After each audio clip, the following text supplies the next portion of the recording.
And Patriots postgame show. It is a late one, 11:59. We're kicking this one off on a school night. Evan Lazar down in Atlanta just got out of the Patriots interviews as the Patriots won 25-0 over Atlanta in what was the game felt about as lopsided as the score, even though the Patriots offense didn't really drop the hammer when it could have. It lingered there at 13-0 for a bit. But all in all, I mean, it's not a lot to complain about in a pretty complete performance on a short week. And the Patriots did what many people thought they would do. They went down and dominated a team that they should dominate. Initial impressions off of this one, Evan, before we kind of dig deep into what we saw. Well, the theme of the podcast this week with Alex yesterday previewing the game was TCOB, take care of business, right? Just a short week against a shorthanded Falcons team, and the aesthetic, it wasn't going to be a Picasso, it wasn't going to be the Mona Lisa in a couple of days, but come down here to Atlanta, take care of business, get a W, keep the train on the track, so to speak.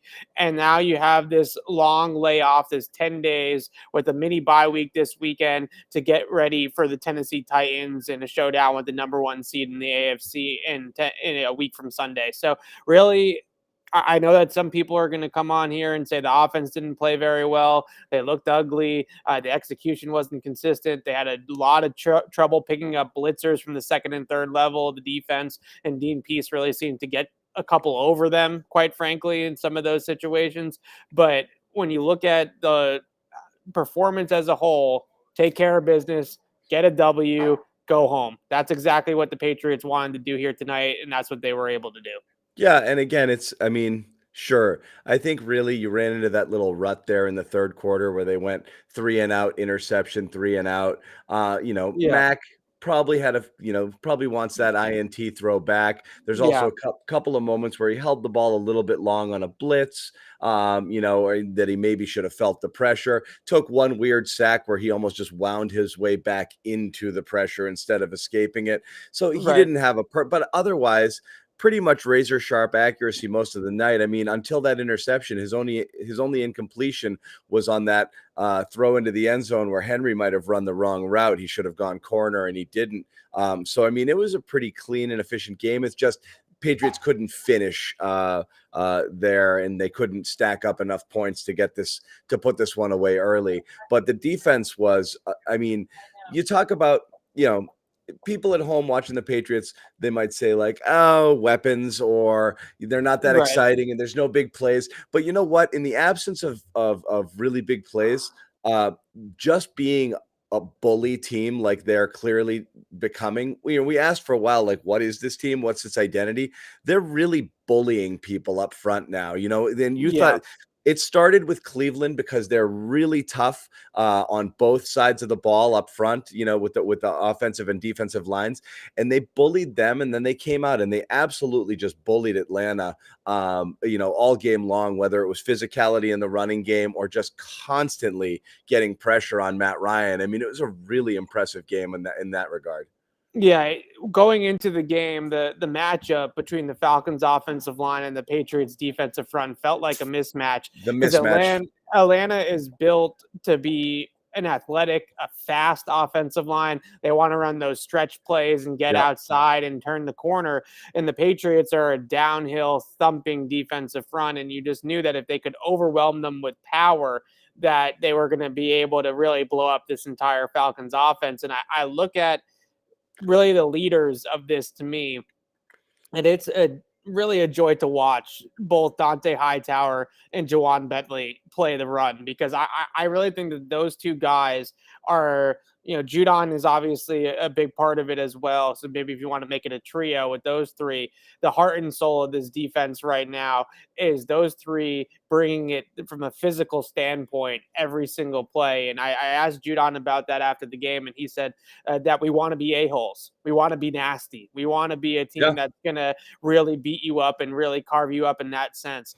And having those three guys, but really the two off the ball guys, Hightower and Bentley, reset the line of scrimmage, come downhill at every single guard and center trying to climb to the second level and just blow your doors off. The line of scrimmage was a muddied pile of bodies the entire game against the run, and then they can also get after it after the passer as well. But watching them defend the run over the last 2-3 weeks, maybe even months that we're going on this now, if you want to include that Jets game in there, it's a lot of fun. If you like old school football and you like powerful linebackers and you like 260-pound sledgehammers, the Patriots got two really, really good ones in Dante Hightower and Juwan Bentley. Yeah, and that's what's funny is things that were perceived weaknesses of the team have morphed into strengths. If you had to pick one group you were really worried about, and again, we talked about defensive back depth was an issue, but you knew you had some people back there who could play, and you also thought at that point you were getting Gilmore back. But certainly the linebacking core was a perceived weakness of this team. And Bentley looked a step slow. Hightower, it took him a few games to kind of get himself up to speed. And all of a sudden, it's a complete, Van Noy also probably came out of the gate a little bit slow as well. It's a really impressive deep group now that's making a ton of plays. Yeah, you look at pretty much every single running play, just watch 54 and 8 just come down at the line of scrimmage, and just these guards, Chris Lindstrom into guards is a great guard. At right guard, Chris Lindstrom is one of the better guards in all of football, and they just come downhill and and you see the line just cave in from that point on when those guys are coming downhill at them, and it's awesome to watch. And then you really have a defensive line that's able to keep them clean at the second level, is able to keep those climbers from really getting up to them early. And they have to respect Godshaw. They have to respect Lawrence Guy and Christian Barmore. So you're able to kind of muddy it up on the defensive line and allow those guys to roam free and come downhill on their own and really crack people. And that's how this defense has gotten back into this dominant groove that they've been in, has been just being a more physically overpowering football team. And then you start to throw a healthy Kyle Van Noy into the mix as well. And now you have a really deep linebacking corps as well, because over the last couple of weeks, Van Noy has been a different player than what he was to start the season. And he talked about it on NFL Network, and then he tweeted about it earlier in the week when Dan Orlovsky gave him a shout out on Twitter, and he said, I'm finally getting healthy. So now you have Judon and Hightower and Bentley and Van Noy, and you just go deeper and deeper into this linebacking groups where Josh Uche ends up on IR, Jamie Collins ends up on IR, and it's still a strength of your team because you have so much wave of depth there that it's a really impressive group. And to me, that's the heart and soul of this defense right now, is that second level, Bentley and Hightower coming downhill and cracking every single offensive lineman in their path. Yeah, and it's that grown man football, that they've adopted. Bill loves it, right? They've adopted that moniker now, and they love it. And that's the thing, is there's something to be said for knowing that you can go in and physically dominate teams, even teams that have some physicality, obviously more so last week with a team like the Browns. And that's what you're facing. And we'll get to what's coming, but that's what you're facing when you take on Tennessee next week. Right. And then you've got the Bills twice, and certainly defensively, that's going to present a challenge. So that it's physical, both sides of the ball. This team, the Patriots have had teams that could run the ball before, and the Cam Newton year was a bully ball year. I've never seen them in all the years covering them run as violently as they do right now with the two-headed monster of Harris and Stevenson. And now that you've got the offensive line back, and you've got Trent Brown out there kicking out and friggin' smoking people on the edge and creating these holes, they are. The sound that makes when those guys are, they hit it hard. Stevenson had the best run I've seen in the last 5, I don't know how many years for Patriots when they got called back with the hold with Andrews, which was unbelievable. But they are running into people. They are seeking out contact. And what is it, 7 straight games or something with 120 yards or whatever. They're running the ball as well as anybody in the league. And it really, I think a lot of people sort of get caught up in body blows, and does that actually matter, and how much a lot of the analyst community talks about body blows, right? And is that really that big of a factor? But I think what you see with this Patriots team over the last month or so is that body blows definitely matters, because they just take the will of the opponent, right? Yeah, They just and you are see how they snatching tackle as the away. game goes on. Right. They're like laying them to the ground. They don't want to take the contact head on. That gets you Right. 2 and 3 extra yards on each run. It's just one of those instances where, the rest of the league, and this didn't work all the time, right? 19, 20, those teams weren't this team necessarily in that respect, because they wanted to build the 19 team, and then to a lesser degree last year was kind of a wash, but the 20 team as well, as this bully ball, overpower everybody. Everyone else is going undersized, fast. We're going to go big and strong. But now they really feel like they've found that balance of being athletic and explosive in certain areas of their team, but them being physical and big and strong in the primary areas in the trenches. And they open great running lanes all the game long. And I felt like going into this game, they were going to have to be able to run the football effectively, because Dean Pease was going to be ready for Mac Jones, and he was going to spin the dial on Mac. And it was going to be a little bit harder in the passing game than maybe you wanted it to see or wanted it to be. But they were able to really just impose their will in the trenches for going on 5 games now, essentially. I always throw the Jets game out because Jets, but 4 games against decent teams, whether you want to count Atlanta or not. I also want to talk about the defense on Kyle Pitts, because Pitts was all they had, right? Yeah, and they hold him to 3 catches for 29 yards. And they really, some of it, there were some instances where the pass rush obviously bailed out the coverage maybe once or twice, where Pitts They got very lucky on that one where J.C. Jackson and Jalen Mills ran into each other, because Pitts would have broken free. But yeah, the rush got there, and there's nothing Ryan could do. Right. And you look at just the overall performance of how they defended Kyle Duggar. Yes. Okay. Sorry about that. They want me to move, so I'm going to move in a second. But you look at just the way that they defended Kyle Pitts, just a kitchen sink type of game against Kyle Pitts to a degree. But the zone coverage, Bill Belichick pointed that out after the game. Dante Hightower, Joanne Bentley, Adrian Phillips, Kyle Duggar were the 4 guys that he kind of pointed out were the game planned players to take care of Pitts. Their awareness in zone, their ability to fall underneath over routes and things off of play action to mitigate Pitts, and Kyle Duggar obviously to make coverage as well to be able to hold him down and do different things. Here, let me make this move and then take it away, John. You make this move and we'll stall a little bit. Evan's in the press box in Atlanta, and apparently he's in a spot where he just can't be hanging out right now. So I'm seeing him moving right now. We're just going to hang out for a little bit, and I'll look in the chat and see if anybody has anything interesting to say. But yeah, all in all, great game. I know there's people in the chat here who are kind of digging on Mac a little bit. Yeah, growing pains, rookie stuff. I think there's also the short week, and Evan talked about Pease threw some stuff at them to throw some wrinkles. They really did need a kitchen sink sort of effort tonight. And, they dug deep. Atlanta's defense hung in there and kept Mac a little bit off balance. What's up, Johnny? And, you would have liked to see them stack up some points. I know what everyone's going to say, and this is what I'm going to talk about with Evan once he does get situated again.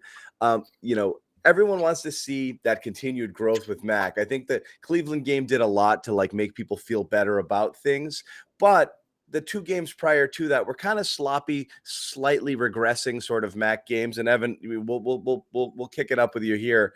I know you were listening as you were going, but this is where I was going to take the conversation on Mac is, you love the way the Patriots are playing, and they're still playing, managed football, so to say. You could even tell early here there was an opportunity to be aggressive. 4th and 3 on the other side of the 50, first drive of the game, and Bill decided to punt, thinking, why give Atlanta a short field here and give them a chance to take the lead? They're not going to be able to hang with us. Let's pin them deep and let's play our game. So it was obviously a game where they thought the defense will win it. We'll stay conservative. The play calling was relatively conservative for most of the game. So again, it's kind of Mac in bubble wrap, so to speak, where we've yet to see a game where Mac has to win it really, or try to go out there and do it. And I think that's what people kind of want to see. He's phenomenal at managing the game right now, and he's, doing everything that he has to do to win. But if you get in that shootout, if you get down, can you come back sort of thing? And again, you want to see one of these days Mac just light it up, and have his 375-yard game with 4 TDs. And I don't know if that's he did light it up to a degree against Cleveland, right? I think if you look at that Cleveland game and the Patriots, the yardage was low, but that's all they needed. But it was super efficient though, right? And if he had to throw for over 300 yards in that game, he would have thrown for over 300 yards in that game early on in this game. And you put the stats up there, and it is crazy that we're talking about Mac just having a meh game when he was 22 of 26. Right, I mean, exactly. The entire game, and he made one bad decision on the interception. And it just so happens that that's the standard that we're setting for Mac in a lot of ways. And look, I could really care less to some degree about the style points, especially on a Thursday night. And I do think there were some throws individually. The crossing route to Hunter Henry made a nice slide up in the pocket to throw to Kendrick Bourne on a 1st and 20 and gains 19 yards. I actually thought the throw that he made on 3rd down to Jacoby Myers right before halftime got them into field goal range. It would have been about a 54, 55-yard field goal. Yeah, he was sharp. I think there's 2 passes he should have made. One to Myers, one to Henry. At least both of them might have been on 3rd down. And then you said the interception and the one in the end zone where Henry might have run the wrong route were really the only other ones. Everything was right where it needed to be. I'll even say, I don't know if you got a chance to look at it, from your vantage point, but Jonnu Smith got out jumped by a smaller guy for that ball and didn't really come back to it too strong. So I don't know, your general opinion on that pick, whether it was a terrible throw or just an aggressive throw and his guy didn't make the play. So the way I look at the interception, I actually think it's a really great play to break down at a teaching sort of moment for Mac Jones, because on the backside of the play is AJ Terrell, who's the player that came up with the interception.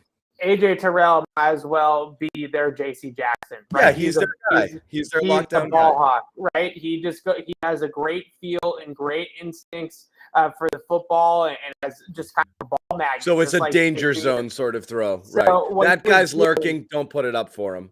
So they ran 4 verticals. Right, they had the 2 out and ups on the outside on the double moves, but it was a 4 verticals concept out of a heavier package. I think they might have even been in 22 personnel on the play, I want to say, or maybe it was just straight 12. But they had both tight ends on the field. They tried to run the 4 verticals concept, and they got 4 verticals against cover 3, which is exactly what they wanted, right? Because you only have 3 deep guys, and you have 4 guys streaking down the field. The defense can't stay over the top of everybody. So what Mac does is he looks down the left side to try to move the zone over there with his eyes to the left. And he thinks, I'm going to look down the left side. I'm going to come back to the right, and I'm going to have Jonnu wide open up the seam. And when you actually look at it, and especially from my vantage point in the press box, Jonnu does flash up the seam for a second, right? You do see him kind of get open and create that flood on that deep third.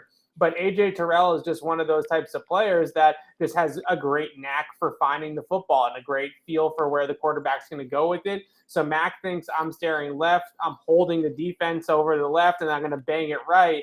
And what ends up happening is Terrell kind of read his book, right? Terrell knew exactly what was going to happen. I saw a lot of people on Twitter reacting to it and saying, oh, well, he had N'Keal Harry wide open down the sideline. No, he didn't really have N'Keal Harry wide open on the sideline because AJ Terrell vacated the sideline. Yes, he was open. He was open after the fact. Right. So if you want to kind of ask a question of where should Mac have gone with the football in that instance, and I would have just checked it down. Right. They had it pretty well covered, and I probably would have just checked it down to Damian Harris and lived to play another day. So that was one instance. Dean Pease did a nice job of forcing Mac to check the ball down for a lot of this game, throw the ball underneath zone coverage for a lot of this game. And finally, he tried to take the chance. He tried to take the shot down the field, and it just burned him, right? It just bit him in the butt. And that's right, one of those plays. Yeah, and that was one of those plays where you can learn from it and say, okay, I tried to look it off. I tried to hold the safety, and he was really only thinking about the safety in the middle of the field. and he wasn't necessarily thinking about the outside corner. But when you have a guy like Terrell, who's a really good ball hawk, you got to think about the whole structure. And if you're Josh McDaniels, when you go into the film room with Mac tomorrow and they break down that play, they're going to talk about sticking to your reads, right? And staying disciplined on the read and understanding where everybody is and the displacement of all the corners and knowing where everybody is in that back end. Because he was focused on holding the post safety in the middle of the field towards the left so that he could come back up the seam to the right, and he lost Terrell. Yep. So teaching moment, learning moment for Mac Jones. But again, you're right.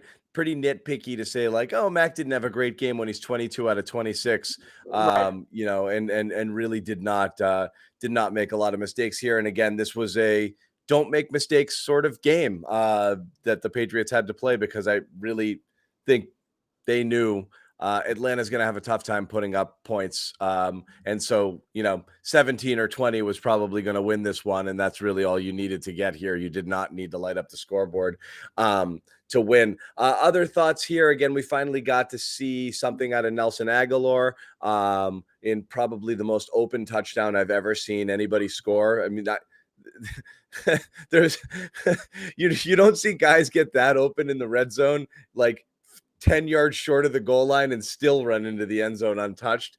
But nice to get the ball in his hands and see his speed. I mean, he took off like a bullet there. N'Keal Harry got involved with a couple of catches early. He was seeing some action there in 3 receiver sets for a little while. Didn't see much action from N'Keal later in the game. Tried to get Jonnu involved a little bit as well. So, you know, spreading the ball around a little bit. Kendrick Bourne still doing what he does well. So I'm pretty balanced overall, I think, offensively. Yeah, if I had to take a positive out of Nelson Aguilar, because the touchdown was great to see him end up in the end zone, and I'm sure he was excited to score and all that kind of stuff. But the one thing that really stood out was they were finally hitting some of those stop routes along the sideline where, you know, the corner gets pushed up the field by the vertical stem, and then he just sits it down and he gets hit with it right in his chest. And you see those types of plays. You consistently start to put those comebacks, those stop routes, whatever you want to call them, on tape. And corners now have to think about that, right? Now they have to respect it a little bit more. And hopefully that will open up some of the deep shots down the field from there. You can kind of build complements off of those. And maybe you get a little stutter and go or a little double move or something like that to kind of work and complement off of those types of plays. So in a lot of ways, for a deep threat like a Nelson Aguilar, hitting on those quick stop routes or underneath the defense 4 or 5 times a week is just as important as hitting on the one big one, because that's how you got to get some balance in your route tree and get those guys to respect some of that. So I think overall with the offense, though, you tip your cap to Dean Pease. He did a great job of spinning the dial, and also a couple of instances on those blitzes that we talked about earlier. The Patriots didn't seem too prepared for some of those blitz packages that Pease threw at them. They weren't a big blitzing team, especially from the defensive back level. A lot of those blitzes were corner and safety blitzes, right? And if you're doing that as a defensive coordinator against an offense, you're honestly throwing the kitchen sink at the offense. When you start blitzing safeties and DBs from everywhere and all that stuff, that's a trick that defensive coordinators use when they feel like they got nothing else. If we just line up, got to make something happy, right? We're going to get steamrolled. Right. And the other thing that Belichick pointed out after the game, which I thought was important, was the penalties on offense and on special teams in the return game. A couple of really big penalties that held them back, right? That limited big plays or called back big plays. Like you mentioned, the hold on David Andrews that wiped out Ramondre Stevenson's big run. Johnny Smith got called for N'Keal Harry on a 16-yard jet sweep there. Right. That was another one. Back. They got a lot of penalties. And that was a hold on Jonnu there, I think, on that one, which was marginal, but still, right. You knocked off a few plays with those for sure. Yeah, and then you also just sort of look at some of the return game stuff, and you start talking about field position, right, and having to drive 75, 80 yards at a time instead of being able to go and have a shorter here or there or something like that. And the turnovers for the Patriots defense didn't really happen until late. So it wasn't one of those games where the Patriots had a ton of really short fields to work with offensively. Looking at the drive chart, you see a lot of New England begins from the 25, from the 34, from the 24, from the 40, from the 32. Basically every single drive except that last drive of the game after Adrian Phillips's interception, I think it was, which was Felipe Frank's garbage time interception.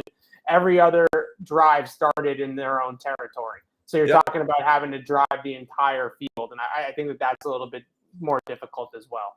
Yeah. Another thing, couple players we haven't touched a ton on, which I think deserve some attention. We talk about him a little bit every week, but Barmore again was constantly involved in the action, and for the first time, actually, for people watching at home, the broadcast team was getting in on it, and just pointing out consistently how many plays he was making and how disruptive he's been. And the other one is Duggar is playing fast.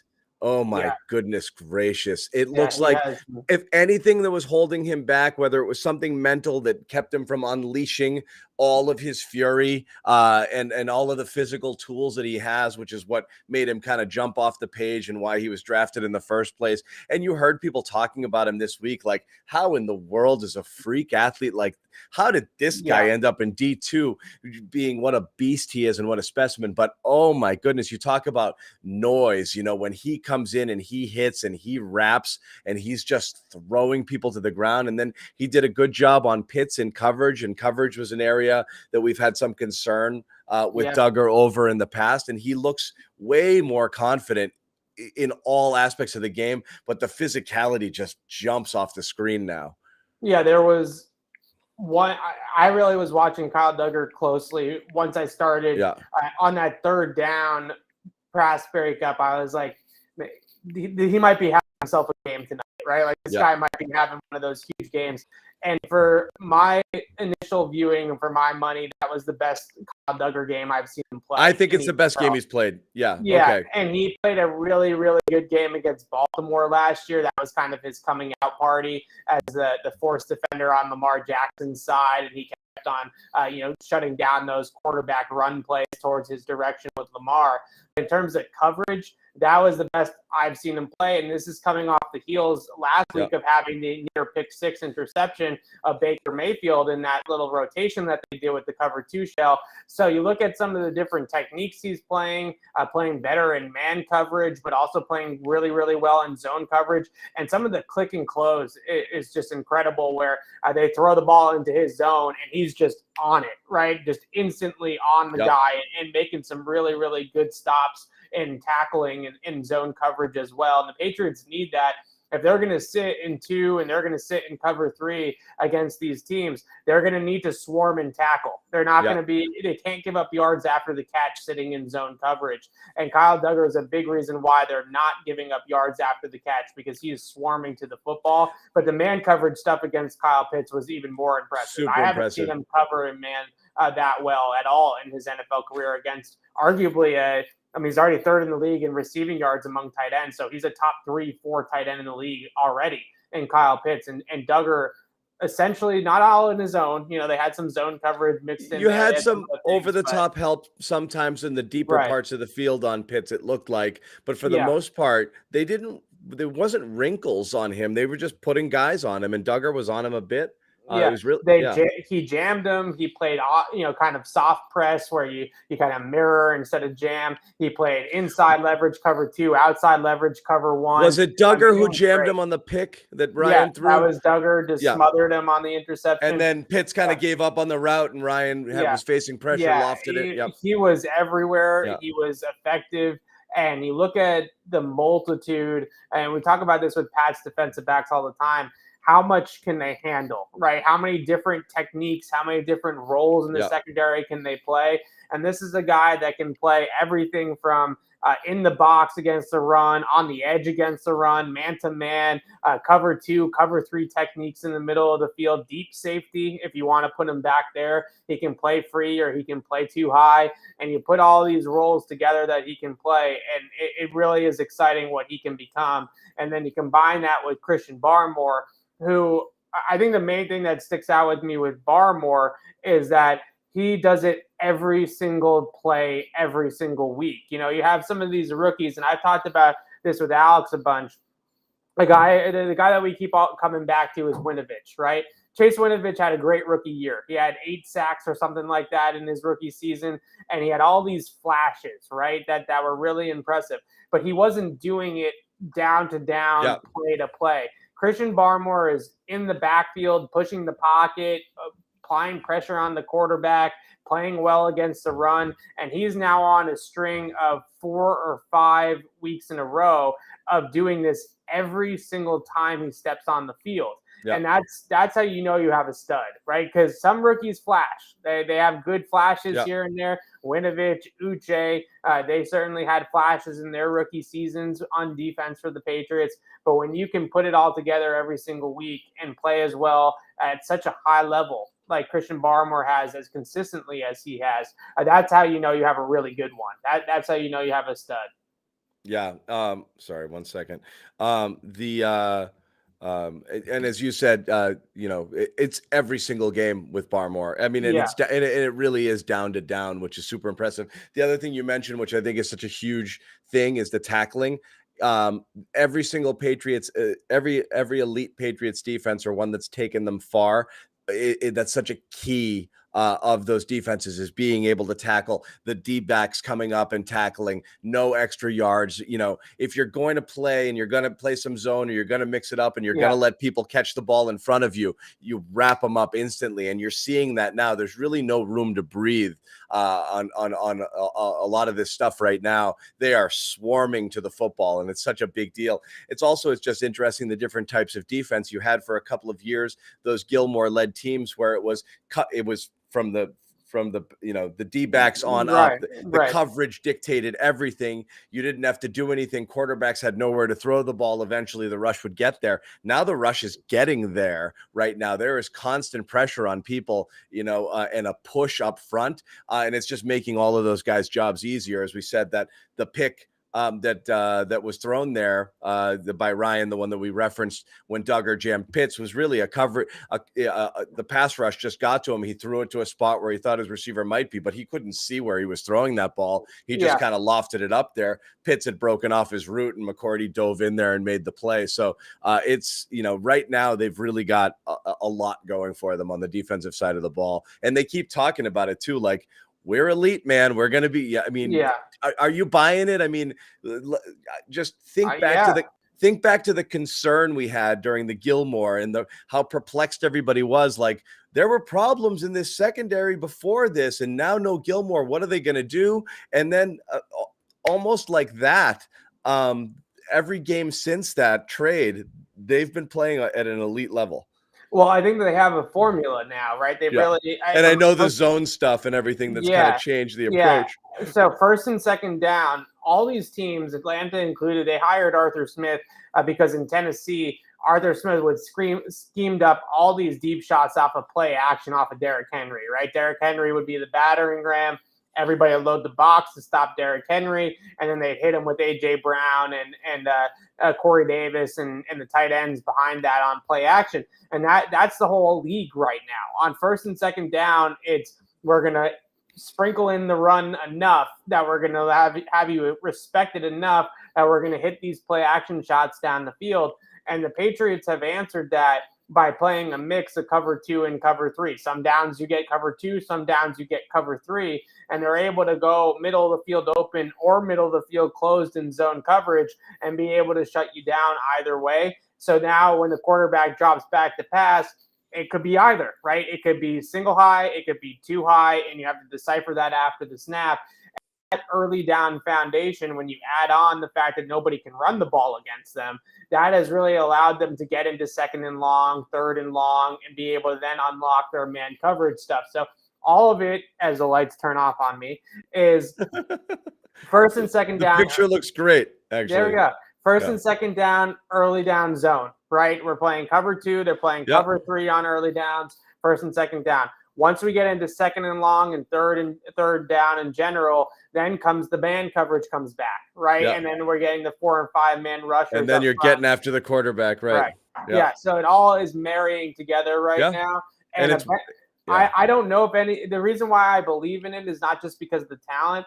I don't know if in season anybody is going to be able to pick up on it yet, right? This is something that remember when they ran all that zero pressure in 2018 towards the end, and then 19 for the first half of the season, and all of a sudden all these teams they figured it out, right? They just kind of figured it out.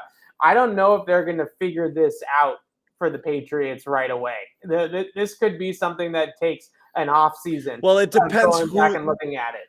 I think also it depends who you're facing. Like, can you do that against a Dak Prescott?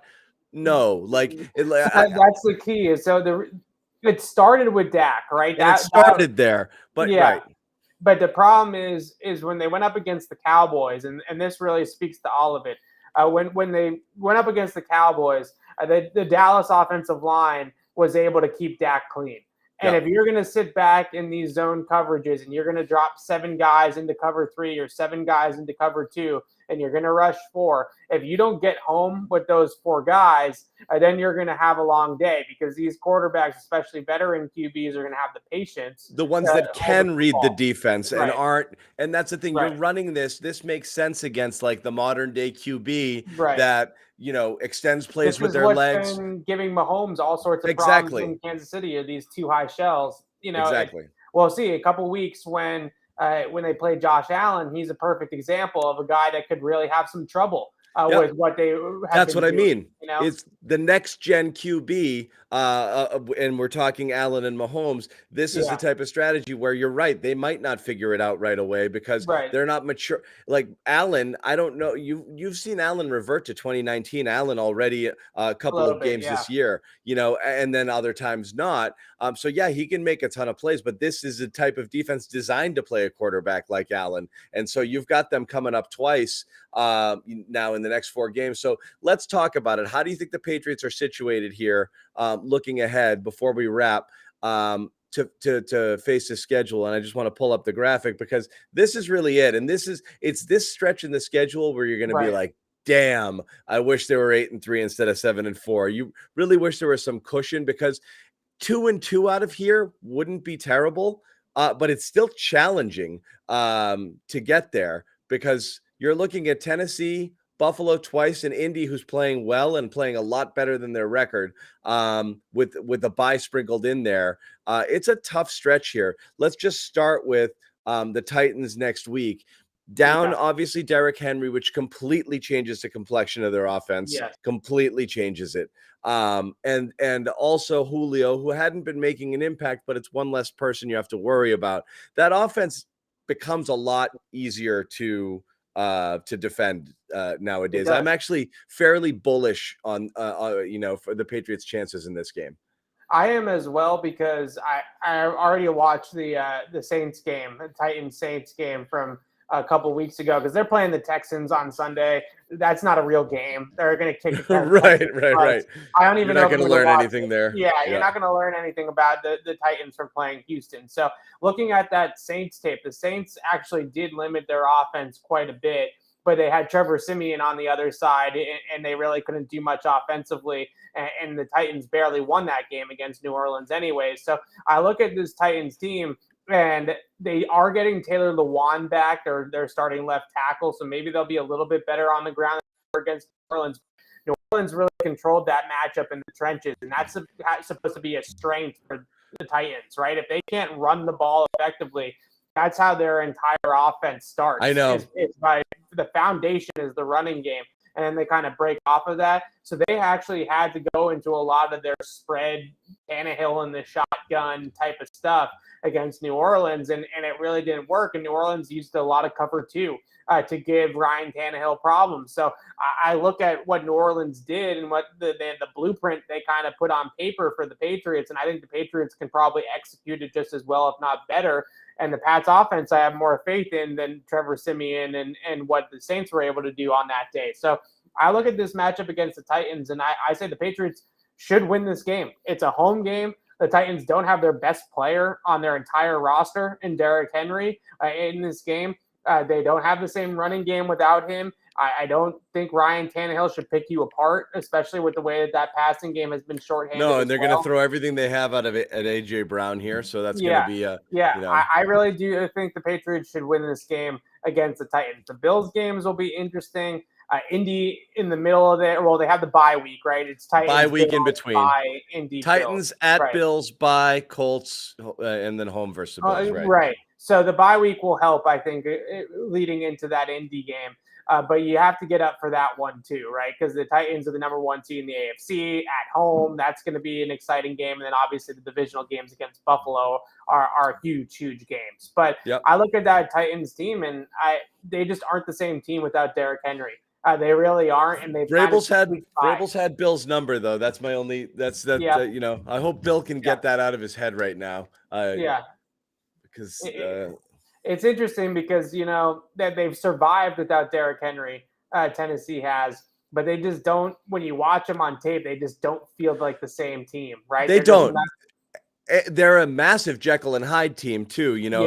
There are weeks where they look like, okay, this team's the real deal, and then others where you're like, wow, what happened here? So you don't know which one you're going to get. But at the end of the day, I mean, you just simply look at point differential. The Patriots and the Bills are head and shoulders ahead of the rest of the AFC in terms of point differential there. And again, some of the Patriots opponents really help there, but Tennessee less so. They've had the struggle to get to their record, or it's been a little harder for them to get there than that. So I'm not going to say paper champions yet, but I don't think that this is a cream of the crop like Kansas City Chiefs playing at the height of all of their powers last year type of team. I don't think so. 2 weeks ago they beat the Rams. And now maybe we're learning that the Rams are in a little bit of a rut, right? Yeah. They might not be as good as what we thought. They demolished the Rams, but you're right. That was the beginning of the unraveling of the Rams. Of LA. So I don't know. Yeah, I like the Patriots' chances. Anytime you go up in a game against Ryan Tannehill, and Tannehill is one-dimensional. They can't run the football. Yeah. Hey, right. I really like their chances in that respect. Yeah. As someone said here in the chat, whoever wins this game, Vrabel or McDaniels gets to replace Bill. There you go. Yeah, that's the ultimate successor. So Evan's got a ton of work to do, obviously. So we're going to kind of wrap it up here. I'm going to sleep in this room. Somebody asked me out of the Saturday, or I'm afraid he's going to get locked. I have been because of late night television obligations, Evan, I have been locked inside a stadium before, where we had to circle it 3 times trying to find somebody to unchain the doors to get our television crew out of a game. I think it was Anaheim. So yes, I don't want that to happen to you, but yeah, there's going to be a lot more stuff coming. So check out clnsmedia.com for Evan's write-up on the game, and then a ton of stuff coming again tomorrow.